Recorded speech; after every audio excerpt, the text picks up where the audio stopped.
سب سے بڑا کائنات کا سچ کیا ہے کہ اللہ وحدہ لا شریک ہے۔ یہ کائنات کی سب سے بڑی صداقت ہے، سب سے بڑی حقیقت ہے، سب سے بڑا کائنات کا یہ ضابطہ ہے کہ اس مخلوق کا خالق، مالک، رازق اللہ ہے۔ لیکن اللہ کہتا ہے ادعو الی سبیل ربک بالحکمہ، کسی کو اللہ کی طرف بھی بلاؤ نہ تو حکمت کے ساتھ بلاؤ، اللہ کے رستے کی بھی دعوت دو تو دانائی کے ساتھ دو، لوگوں کو اللہ کی جانب بھی بلاؤ تو تم معاملہ فہم بن کے بلاؤ۔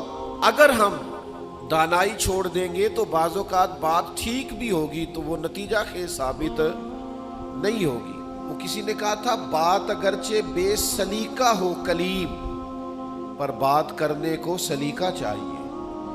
آپ سلیقے سے بات کریں، معاملہ پھر دیکھیں نا، نبی پاک صلی اللہ علیہ وسلم نے فرمایا اپنی اولاد کی بھی عزت کرو۔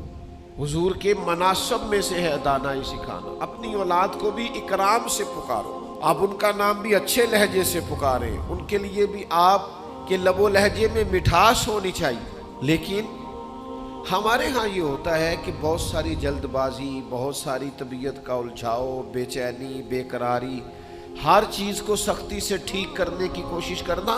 ہوتی ہیں بعض چیزیں بھی سختی سے ٹھیک، لیکن ساری چیزیں سختی سے ٹھیک نہیں ہوتی۔ آپ نہایت معاملہ فہمی کے ساتھ، نہایت تدبر کے ساتھ حضور لوگوں کو دین کی طرف بلاتے تو بڑے کمال انداز میں سرکار دعوت دیتے، اللہ کا پیغام دیتے تو اس میں اتنی مٹھاس ہوتی کہ دلوں میں بات گھر کر جاتی۔ کچھ لوگ کہتے ہیں جی، وہ ان کا اپنا فلسفہ ہے، کہتے ہیں جی میں چونکہ سچا ہوں اس لیے کڑوا ہوں، میں چونکہ سچ بولتا ہوں تو سچ کڑوا ہوتا ہے تو لہذا اس لیے میں لوگوں کو اچھا نہیں لگتا۔ تو میں ان سے کہا کرتا ہوں بھائی سچ نہیں کڑوا، آپ کا لہجہ کڑوا ہے۔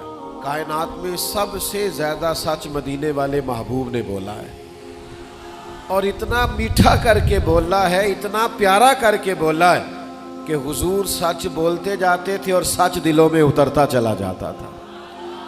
سچ بولیں لیکن خوبصورتی سے، لیکن محبت سے، لیکن دانائی سے۔ یعنی ایک صحابی آئے تو ان کے چہرے پہ بڑا جلال تھا اور ان کے لہجے میں بڑا غصہ تھا، اور وہ بڑے بے چین اور بڑے بے قرار تھے کہ یا رسول اللہ میں ان مشرکین کو چھوڑوں گا نہیں۔ حضور نے فرمایا کیا ہوا؟ یا رسول اللہ وہ آپ کا نام بگاڑ کے لیتے، وہ بگاڑ کے نام لیتے ہیں اس لیے کہ وہ کہتے ہیں اگر ہم محمد مان لیں تو محمد صلی اللہ تعالی علیہ وسلم کا تو مان ہے جس کی بار بار تعریف کی جائے، تو وہ نام بگاڑ کے لیتے ہیں، اور نام بگاڑ کے آپ کو برا بھلا کہتے ہیں۔ تو سرکار مسکرائے، فرمایا پتہ نہیں وہ کس کو برا بھلا کہتے ہیں، پتہ نہیں وہ کس کا نام بگاڑتے ہیں، مجھے تو اللہ نے محمد بنا کے بھیجا ہے۔